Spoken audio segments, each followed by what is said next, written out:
I don't even know why this phone exists. This is the new Nokia X30 5G. Now, I posted an Instagram video of this phone a couple of days back stating that the video is live on YouTube. And while I was making a first impressions video at that time, I thought that I'll need to talk a little bit more about this phone. So I took the extra time and I've used this phone a little bit more and I want to talk about it.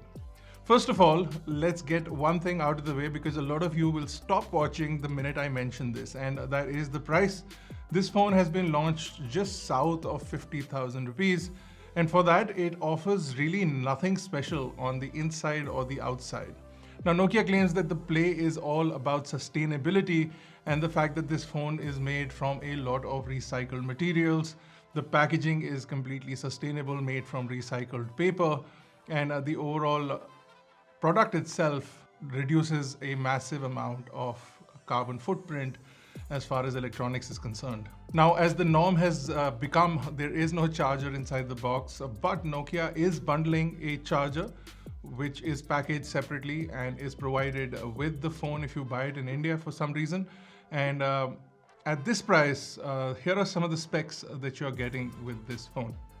To start off with, you get a 6.43-inch AMOLED display. This is a 90Hz display with a 450 nits of brightness, and it does peak out at 700 nits if you want to push it that much. You do get Corning Gorilla Glass Victus, which is nice. That is on the front of the display. And if you look at the design of the phone itself, it's primarily made out of aluminium. And the aluminium or aluminum is 100% recycled. So that's where the play is for sustainability. Now in India, they're selling the 8GB plus 256GB variant only, which is fine. And that is priced at 48,990, which is really not fine. But let's talk about other stuff. There's a 50 megapixel main camera on the back of the phone, along with an ultra wide camera, which is of a significantly less resolution at 13 megapixels. You also do have an LED flash over there. And the back is a glass-stick sort of back panel. So you do get slightly more durability, but a nice look overall. This is extremely fingerprint friendly. Now, the phone itself is a Android One device, so you get completely stock Android out of the box. So you get the Qualcomm Snapdragon 695 along with the Adreno 619 GPU, which in itself is not a bad chip, but at the price that this phone is being offered at, it just seems kind of ridiculous, especially when things like this exist at a much lower price. This is the Pixel 6a.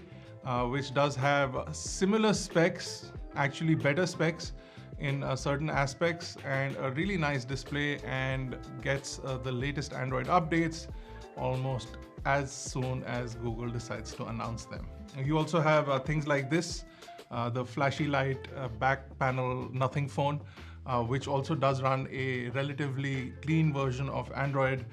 It's not Android One, but it's definitely a clean version of Android and has some other tricks up its sleeve, apart from the fact that this also has a solid aluminum frame, which also feels robust and has a much better overall build quality than this device, which Nokia is selling. So Nokia is playing a little bit on nostalgia, which I'm sure a lot of people do have about Nokia phones. And I'm sure a few people will even buy this device. But having used this and having seen the performance from it, and having seen things like some of the camera samples that we got, this is just Nokia trying to tell you that they can make an expensive phone, and that they can set an example as far as sustainability and recyclability is concerned. So from that angle, if you're somebody who's into sustainability and would like a phone that is made from 100% recycled aluminium and a lot of recycled plastic, then this device is definitely it. I just don't get why the charger is packed separately. And this is a 33-watt charger. It does have a USB-C port, and the box does include a USB-C to USB-C cable. Would I buy this, or would I recommend you buy it? Absolutely not. If you're a Nokia fan, then sure, go ahead, buy it. Why not? But for any other reason, at the price that it is currently selling at, I would definitely not recommend this device. If the company decides to sell it at, say, maybe 30,000 even, which is still overpriced for this phone, but just because of the build quality and the kind of service that you get with Nokia devices, I would say okay. And also, they do offer 3 years of software updates along with, I think, 5 years of security updates, which is all fine and good, but who's buying this phone? Let me know your thoughts in the comments below. I'm waiting to see what you guys have to say about this device, and I will see you in the next one. Thank you for watching.